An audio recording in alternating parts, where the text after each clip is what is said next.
In last lecture we have seen canonical transformation and also some properties of this Poisson bracket. Remaining properties we will see in this lecture. That is property number 5.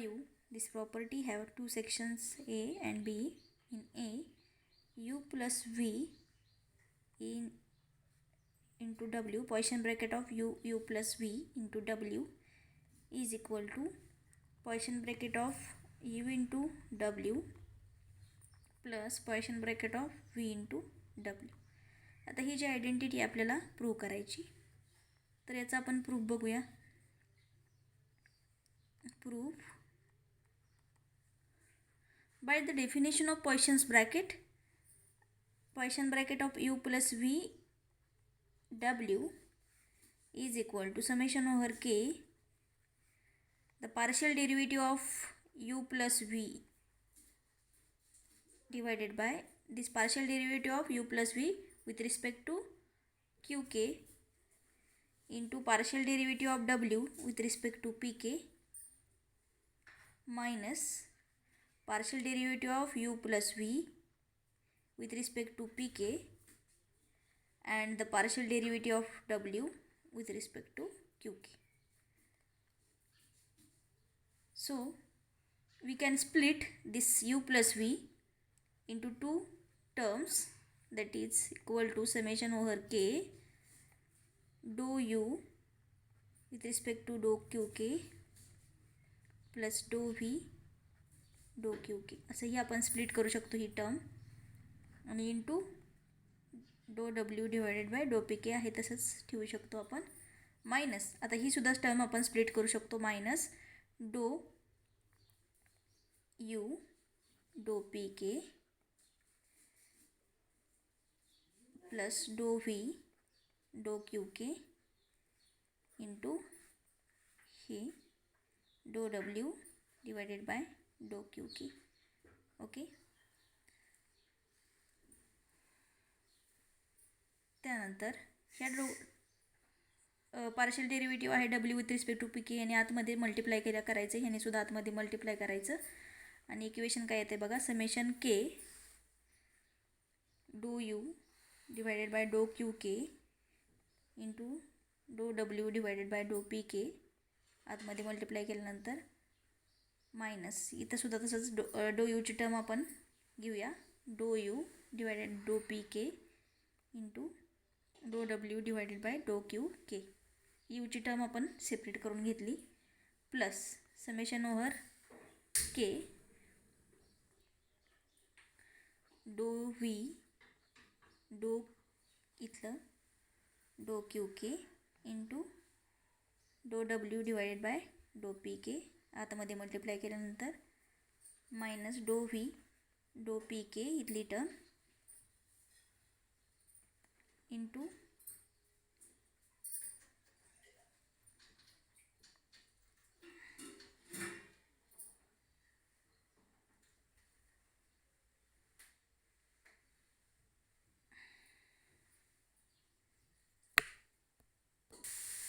here, sorry, this term is pk. So here minus dou pk into dou w dou qk अशी term येईल. So the by definition of Poisson's bracket, this is nothing but uw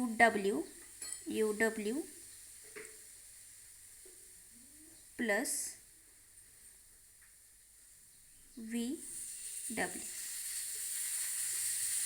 vw vw. Okay, so is equal to uw plus vw. So this is equal to RHS, hence proved.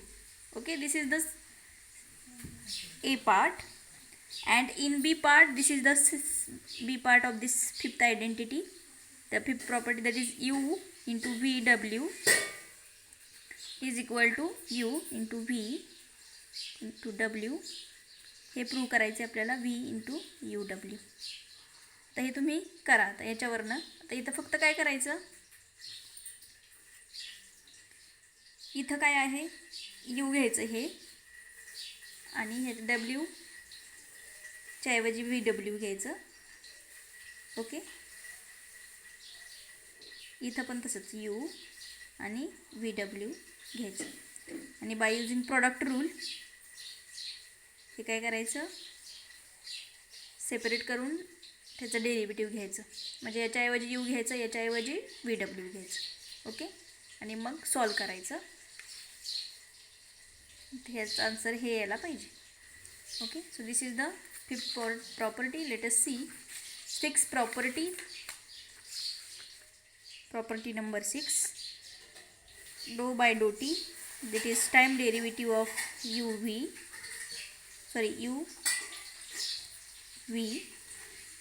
is equal to dou u divided by dou t into v plus u quotient bracket of u into dou v divided by dou t. हे आता आपल्याला prove करायचं आहे. तर late us see the proof. Time derivative of डो T summation over के. आता हे आपल्याला कसं लिहिता येईल, तर ह्याने आतामध्ये मल्टिप्लाय करू. Doe U divided by we are taking here the time derivative. Okay, so by using definition of Poisson bracket, the partial derivative of this u with respect to qk into partial derivative of v with respect to pk minus partial derivative of this u with respect to pk into partial derivative of v with respect to qk. Okay, so let us flip the term, and by using product rule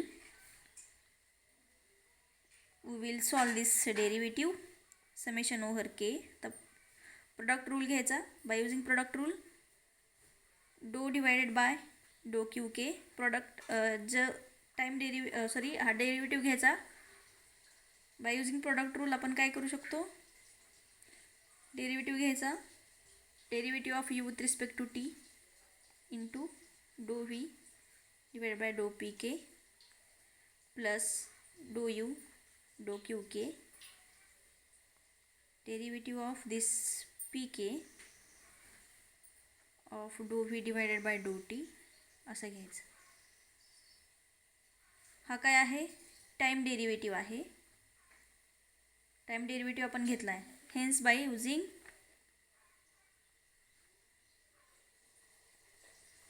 chain rule,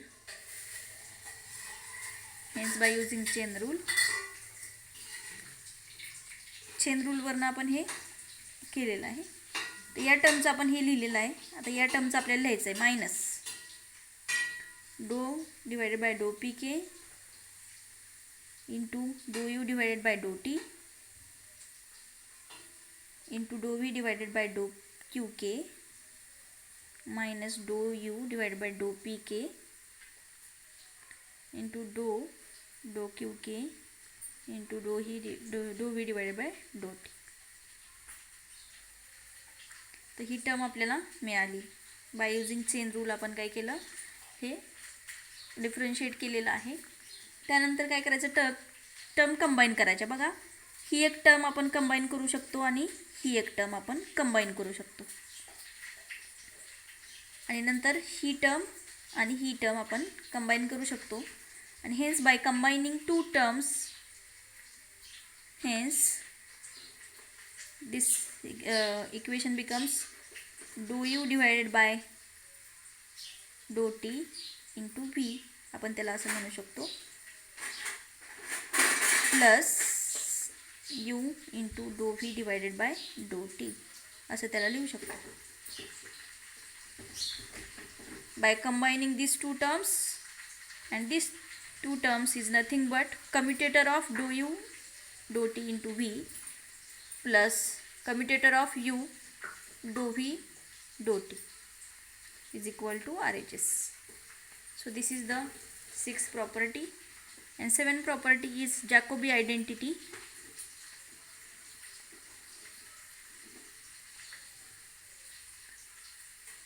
So this Jacobi identity is cyclic relation between the three variables u, v and w. In Jacobi identity, we will take the relation, cyclic relation between these two variables, that is, this is the cyclic relation. Okay, hence this commutator of u, commutator vw plus Poisson bracket of v into commutator of wu plus Poisson bracket of w commutator of uv is equal to 0. हा Poisson bracket आणि याला म्हणायचं commutator. Poisson bracket commutator, Poisson bracket of v, Poisson bracket of w into commutator uv is equal to 0 असं आपण म्हणू शकतो. तर ही identity आहे त्याची. त्यानंतर आपल्याला बघायचं महत्त्वाचं, एवढीच आयडेंटिटी, ती प्रूव्ह करायची गरज नाही. त्यानंतर another point is elementary Poisson's bracket. There are this 4 identities and we will prove this identity. Let us see from these 2 identities. We will see first these 2 identities and we will solve this first. So let us see the proof. Let Poisson bracket of v, u and v is equal to, or commutator uv is equal to summation k, sorry, this is not Poisson bracket, commutator uv is equal to summation over k. According to the definition of Poisson's bracket, we can write dou u divided by partial derivative of u with respect to qk into derivative of v with respect to pk minus partial derivative of u with respect to pk and partial derivative of v with respect to qk. Okay, if we put v is equal to ql in above relation, then what we will get by putting the v over here, value of v is equal to ql here. So u into ql is equal to summation over k. According to the, here only we will put the value of v. So above equation becomes dou u divided by dou qk into dou ql. v ची value आता काय आपण put करणार, ql divided by pk minus dou u divided by dou pk. Here instead of v we can put the ql divided by qk. Okay, so here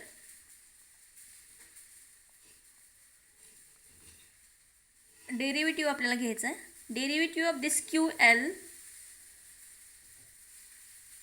L आणि केचं एवढं काही महत्त्वाचं नाही, पण derivative of Q with respect to P हा असतो, तो काय असतो, 0 असतो.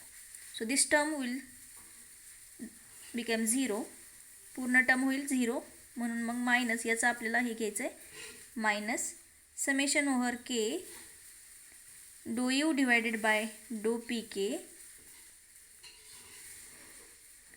इंटू हे जी टर्म आहे, कारण इथं Q L divided by Q K same term आहे आणि इथं व्हेरिएबल एल आणि के आहे, not same quantity, this is not same quantities. Okay, so here we will write the chronicle delta KL. This is the chronicle delta KL.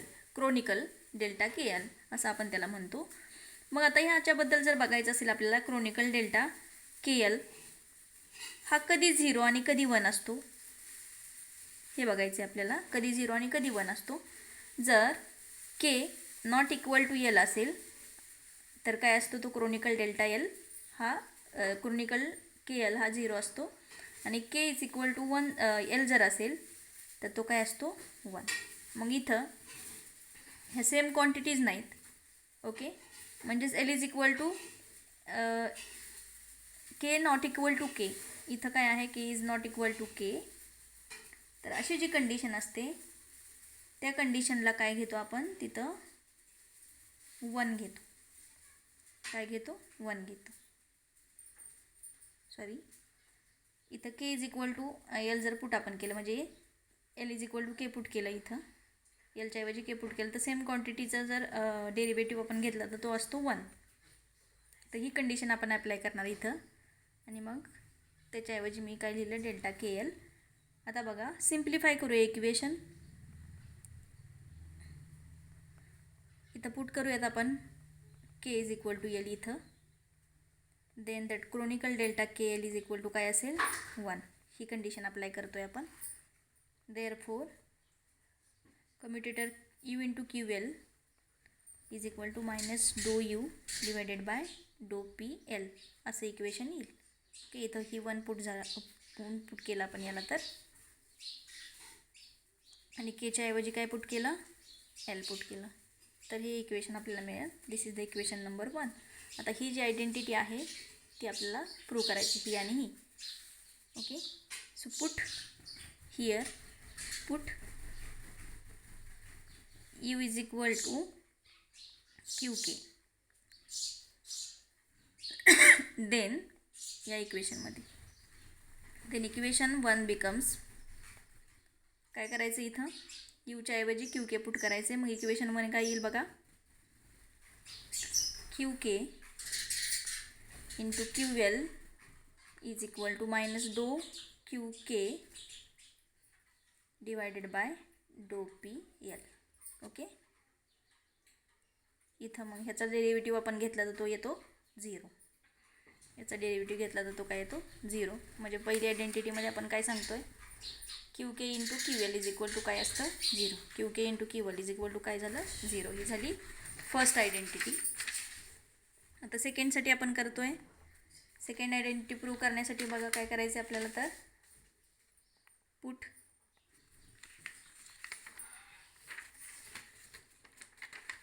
आता इथं या equation, हे equation महत्त्वाचं आहे आपल्याला. या इक्वेशनमध्ये काय करायचं तर यू, सेकंड आयडेंटिटीसाठी काय करायचं? यू काय करायचं? यूच्या ऐवजी काय पुट करायचं? तर P K. Then equation 1 becomes, काय असेल मग इक्वेशन 1?